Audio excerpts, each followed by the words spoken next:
రవికుమార్ కస్తూరి arts, Ravikumar జీవన వేదం.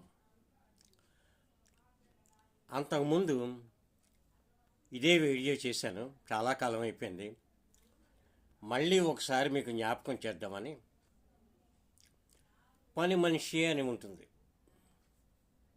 పని మనిషి అంటే మన ఇంట్లో పనులు చేసుకుని వెళ్ళిపోతూ ఉంటుంది అన్నమాట.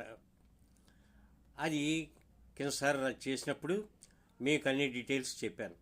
ఏమనంటే, బాధ్యతలు పెరిగి ఆధారం లేక బరువులు బాధలు ఏకమైపోతే ఏదోలాగా ఆధారం దొరకాలనేటువంటి ఉద్దేశంతో పని మనిషిగా వస్తుంది.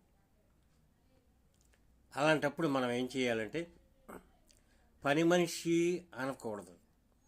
వాళ్ళకి ఏదో పేరు ఉంటుంది, రంగమ్మో రత్తమ్మో ఎవరో పేరు ఉంటుంది.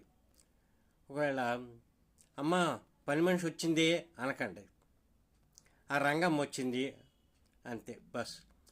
మనం పెద్ద మర్యాదలు చేయవసరం లేదు, కానీ ఎవరికైనా కొన్ని గౌరవంగా చూస్తే మంచిది. ఏంటంటే, వాళ్ళ పరిస్థితులు అనుకూలంగా లేకపోవడం వల్ల పని మనిషి అనేటువంటి ఒక చిన్న ఉద్యోగానికి వచ్చారు.